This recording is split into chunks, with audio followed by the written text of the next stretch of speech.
Hi, Mr. Hesser's class. I'm Jordan Maitland, and I am a regulatory policy and strategy consultant at Eli Lilly and Company.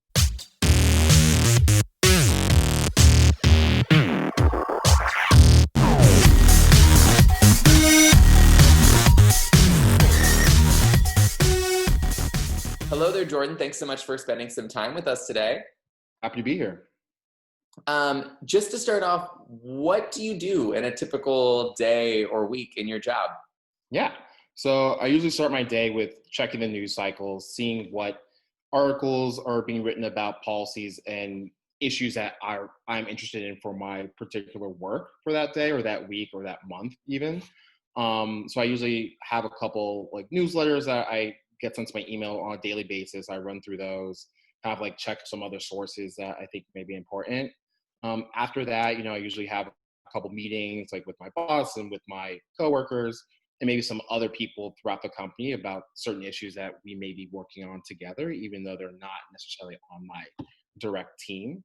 And also, I have meetings with people external to my company. So, other people, like we have working groups that are being convened by associations that kind of like represent our industry's interests on a larger scale, particularly on Capitol Hill and dealing with like regulatory agencies like the FDA or Health and Human Services or CMS, Center for Medicare and Medicaid Services.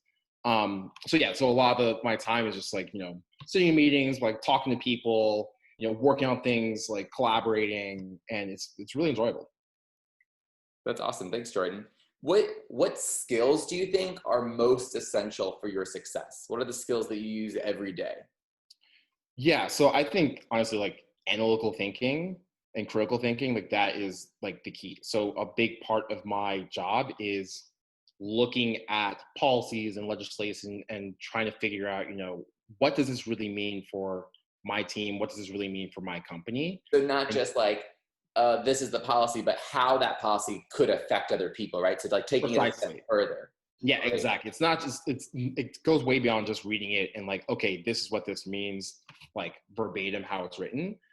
It's really about like, okay, how does this, moving forward affect our industry? And given that, how does that affect my company's interest? And even given that, how does it affect the like even on a more micro level, how does it affect like my team and the work that we're Yeah. doing in my department?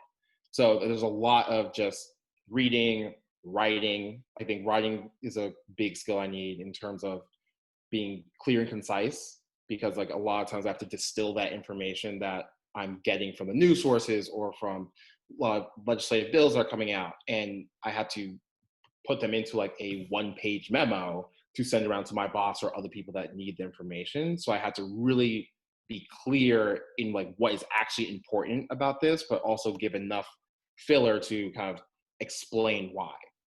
So I'm hearing you say like you have to be able to analyze a text to be able to say what could happen, right? What are the implications? But I'm also hearing you say that you need to be able to summarize information so that you're not sending pages of info to your boss or your team, that you're saying, okay, these are the key points. These are the most important things that your team and that your boss needs to know.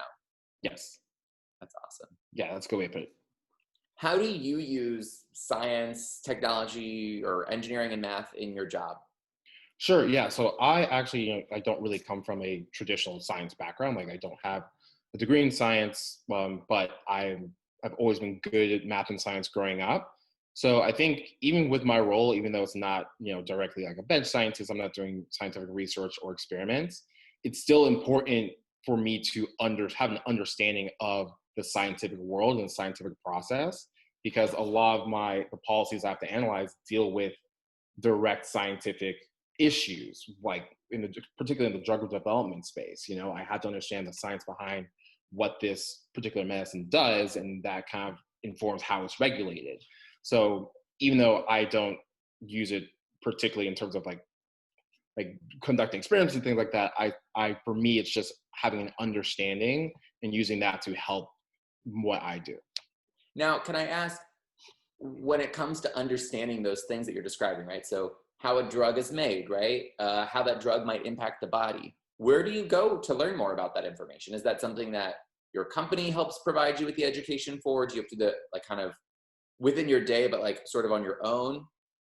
Yeah, so I mean, there are definitely resources that I have through my company. Like, obviously, they want to train you up and make sure you're effective in what you're doing, even especially if you don't have a traditional science background. But honestly, Google is your best friend. Like, you honestly Google how a drug is made. You can Google like all the science behind that and the processes and everything like that. I think it's important, even for me. Like, I obviously use the resources that are available to me through my company, but sometimes I have to do my own research because maybe it's something that our company maybe doesn't exactly cover directly, and we don't have some formal training behind it. So I have to do my own research. So, that's like Googling things, like going to a library, checking out books, and just like taking that extra step to make sure that I can fully understand the things I'm working on and be effective in my role. What is the average annual salary of someone in your role?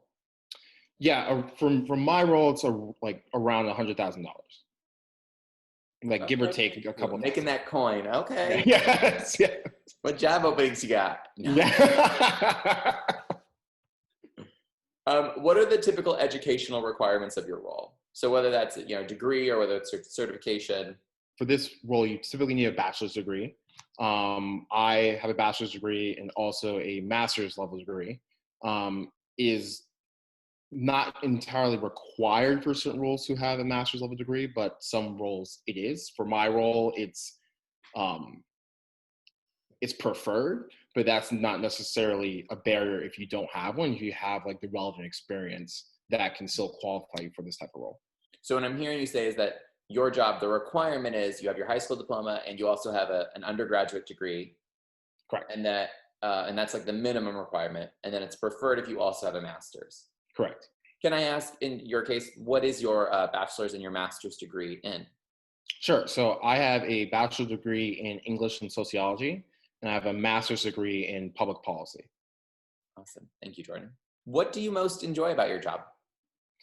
For me, I feel like I learn something new every day. I went to school for public policy, so I understand a lot of it, and like that helps with my work. But particularly on the science side, like I'm not a scientist, so I don't have that background. I feel like I'm constantly learning new things in that space and how it relates to my work. And even within my own work, the policy world, I don't know everything. So I feel like I learn from my superiors, I learn from my peers, I learn from other mentors and sponsors. Like, it's just a constant learning experience, which I really enjoy. And I also get to talk to people. Like, most of my job is just like talking to people and trying to like collaborate on things and make sure we can build consensus and building relationships and trying to influence. And I'm an extrovert by nature, so that is right up my alley. So Jordan, why did you choose this particular job or career? Yeah, so for me, even though I don't have like professional training in science necessarily, I've always really enjoyed science, and it's something I've always liked to do in school growing up and everything. But I also knew that it wasn't really my calling to be a scientist. But like through like the policy work that I do and the reading and writing, it was kind of like a perfect mix because I get to be in the vicinity of the science and like get a chance to learn more and build an understanding of it, but I still get to do like the core things that I know I'm even better at, which is reading, writing, analyzing, influencing, chatting with people, that kind of thing.